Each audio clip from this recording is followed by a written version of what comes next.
Love it or leave it. Please welcome to the stage a cis woke grief slut, if I've ever met one. It's the hilarious Laurie Kilmartin, everybody.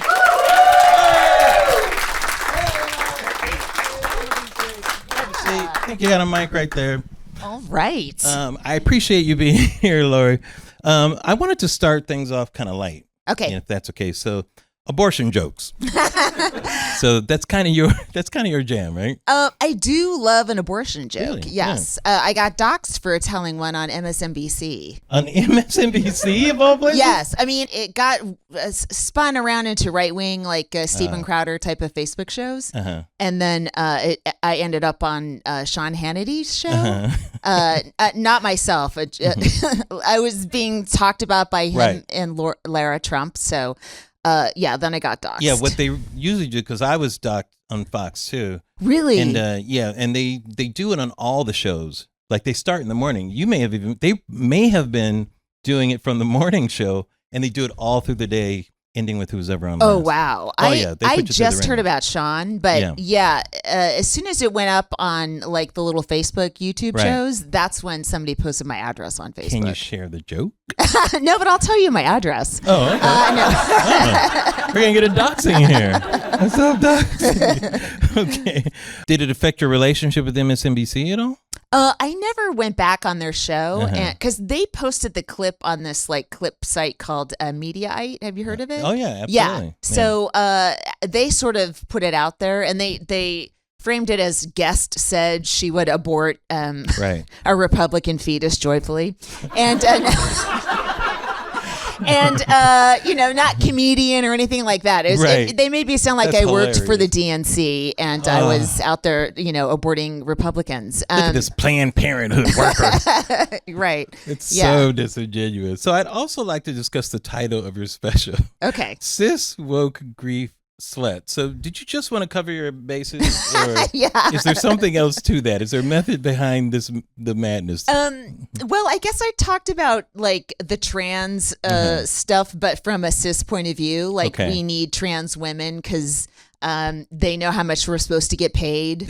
I didn't know that. Is that true? I didn't know there was a financial aspect to that. Wow. That's what trans woman stands for, salary transparency woman. A lot of people don't know that. And maybe transaction. That's right. There you go. See? And then woke, I figured I would get called woke at some point, so I just own it. And then grief. Even woke is even getting old for that group over there that hijacked it's tiresome. it. Yeah. It's getting so tiresome I got in there at the last second, hopefully. Good. Squash and then that shit. grief is because my mom died of COVID, so I have a lot of jokes about that, of course. Do you really have jokes about it? Yeah. Wow. Yeah. That's amazing. I lost my brother during that period. No. I'm so sorry. Is that like a way, well, this, I think a lot of people kind of went through this, and some of you don't even know. It's a surprise, but I'm sorry for your mom. But where do you find, where do you go for the humor of something like that? Because obviously there's, it's called grief, and there's that whole grieving process, which, many of us don't know anything about till we go through it. Right? So where do you go for the humor in something like that? It's always, it takes a while to get the audience acclimated. I usually just say my mom died of COVID and people go, oh, and I say, oh, some of you are gasping like my mom. And then that's how we start. Yeah. So it's kind of dark, actually. Yeah, it's pretty dark. Yeah. Oh, wow. He's like, because I was choking her, of course, at the time. Right? Well, she liked that. That's what she said she liked about you, Larry. Can we discuss how easily the right can politicize words? Like, it's a little too easy for them to do that. Is that something that you deal with in this also? Like, it's too easy to hijack things, or should we be careful about the language that we are using now from now on? I don't know. And when I'm doing stand-up, you can always feel pullback on certain topics. It really just depends how you talk about it. Right. I do perform when I'm I was masked. I was the only, I always feel like a nerd because I mask every place. But I also bring an air purifier on stage. And so when I was in Michigan, I mentioned that I was from California, and someone goes, yeah, we can tell because you have an air purifier. I'm like, yeah, it's the law. Newsom makes us bring him out there. But that's good. Yeah. He probably does. It probably is written somewhere. Do you wear a mask because are you a germaphobe, that type of thing? Or is it just, COVID might still be lurking around the corner somewhere? I mean, my feeling is we're the first generation to find out, we're the guinea pigs. That's and I true. guess we'll know in 10 years how bad it was to get COVID 5 times or something. Yeah. So I just don't want to I just want to stave it off as long as possible. I'm sure I'll get it at some point, but I haven't. I'll probably get that worm in the brain. I'm sure. I'm saving COVID for my wedding night. Oh, Yeah. that makes sense. I'm that romantic actually does like make that. sense. Yes. You are romantic. That's very nice of you. You're so thoughtful in that way. So what is a joke you would not do? Because you're doing abortion jokes. You're talking about your mom dying.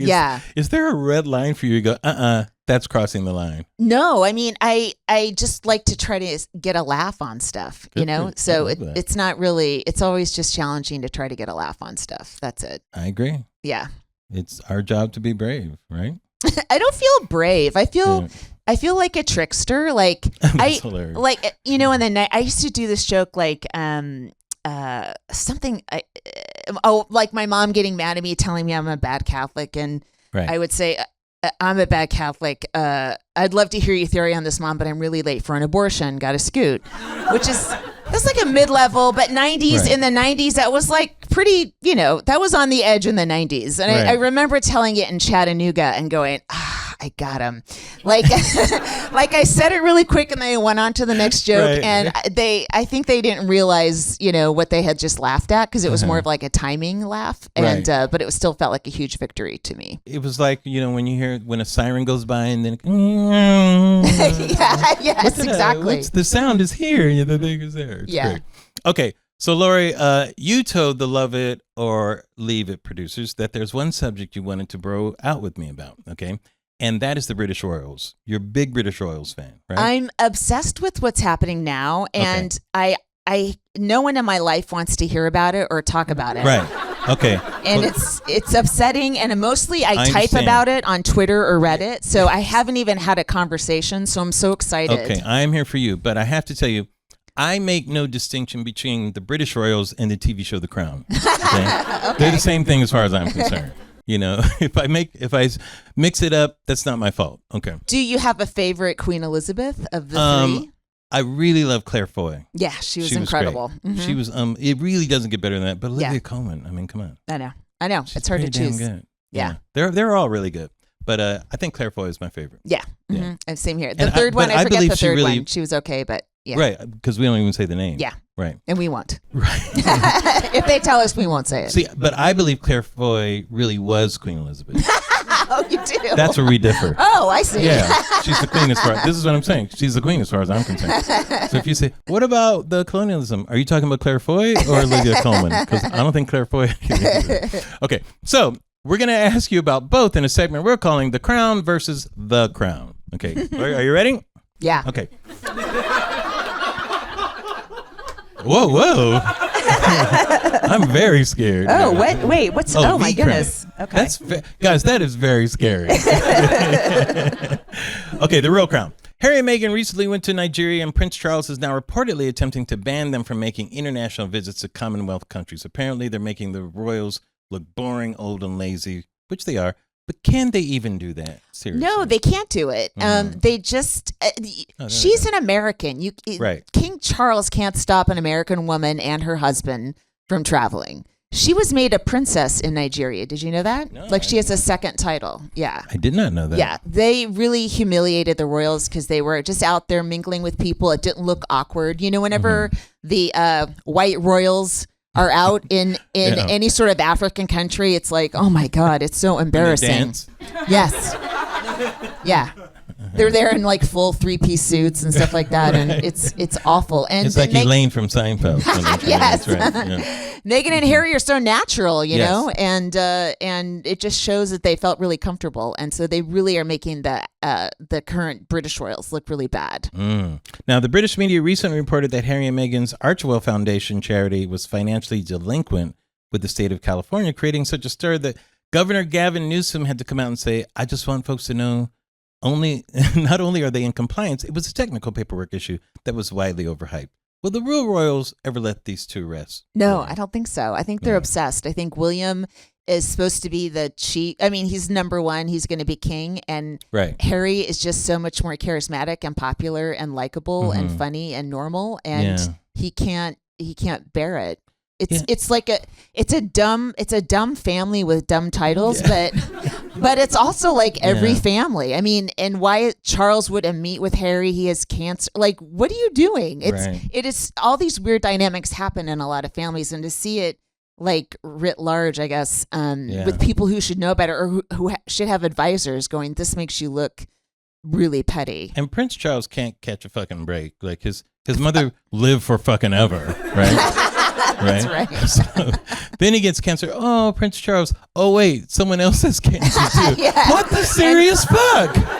Like, a younger, hotter person has cancer. I mean, come on. He's in a what the serious fuck moment he's having right now. It's not fair. Okay, so let's be real for a moment. Is it okay if I'm not real high in Harry and Meghan as celebrities?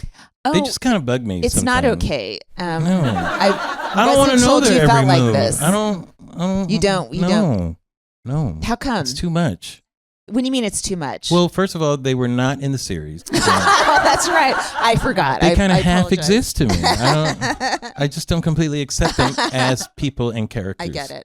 I just have a problem with that. So, okay. Prince William's rumored side piece, Rose Hanbury, was spotted at some horse show talking to Prince Charles' former side piece, now Queen, Camilla. She played those cards, right? Mm-hmm. Is this a scandal or what? What do you make of this? There's several theories and many rabbit holes you can go down. But Rose also showed up wearing to a service that Charles and Camilla are at, wearing a very peculiar hat that has also only been seen on Kate Middleton. Oh. And she kind of keeps wearing things that Kate used to wear. Like single white female type of thing. Yes. Mm-hmm. Yeah. And the theory is the British media are soft launching Rose Hanbury as the next Camilla, because for reasons debatable, Kate might be out of the picture. But I mean, he would be the most hated royal ever if William did this, right? Well, his dad is so. I mean, it's like that's what they do. You know, Kate isn't as beloved as Diana was, so it's almost like if he were to dump Kate and move on to Rose, it's a little bit better. Oh my God. Yeah, these are the things I deal with every day on Reddit, and you mock it and say, they're not in the crown. No, I'm not mocking it. We need season 6 is what I'm saying. For sure. We desperately do. Is there any other royal news that I'm missing or we're missing? Real royal news.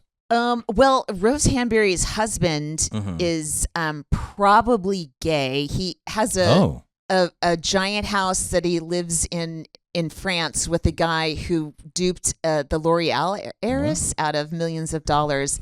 And his name is Rock Savage, and that is not a straight last name. So the theory is that he needed heirs because he's the Marquess of Chumbley. I guess that's how it's pronounced. He needed heirs, and so she was the womb that produced a couple heirs. But because he has his side piece in France, she can this is British people. This is the way they are, and so she can dally with William. I'm gonna have to give him a little credit now. I think. I mean, the balls, to Absolutely. Get away with this type of thing. Yeah. It really is amazing. Okay. Now let's go to the other crown. Okay. Do you ever struggle to tell the actors on the crown apart because they're all so incredibly pale and British? No, I'm good with white people. I can tell white people apart. Right. I've worked with white people for years, and I grapple with this one. I understand. Yeah. How has Dame Maggie Smith never been on this show? That's a huge loss. I mean, she could have been a queen mother. She could have been, even further back. Queen Mary, Mom, Queen Victoria. Queen Victoria. Yeah. I agree. Were you mad that all the media outlets spoiled the Queen's death before it aired? Oh, sorry. Spoiler alert. I mean, the Queen is dead, though. Everybody knows that. I loved the day the Queen died. That was... I don't know if I loved it. In terms of just tweeting jokes, it was one of the best days of my life. Right. And I actually got blocked by the British royal family on Twitter. Yes.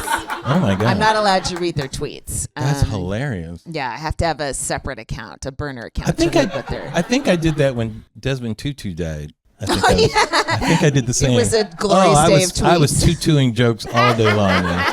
It was crazy. He had it coming. Come on, let's be honest. Yeah. Next time, stay alive. What? What did I say? Does that seem like an accurate portrayal of the royals to you? The Crown. I thought the first 2 seasons with Claire Foy Those were are great. fantastic. I thought the season, the show in Aberfan in Wales when the coal. That was a tough time. Yeah, that killed a lot of kids. I don't know why I'm just very dark. I'm a mom. But fuck you. Go get your own dinner. Yeah, and then towards the end when they had Diana like visiting Charles as a ghost and like being you're okay. Yeah, it's like I don't think that happened. And then they sneaked in that bonus queen at the end. Remember the bonus queen? She wasn't. Oh right. Yeah. Yes, see, they had 2 that. queens, and then they had Dominic West, who is incredibly hot, play Prince Charles, which again. Right. A fantasy of it seems like somebody got to the writer. Yeah. Somebody from the family got to the writer. I feel like you're right. I think that is because Prince Charles was very flattering in the series, I thought. Yes. Yeah. Thank you, Laurie. Really appreciate it. You can stream Cis Folk Grief Slut now and visit lauriekilmartin.com for tickets to her tour. Laurie Kilmartin, everybody.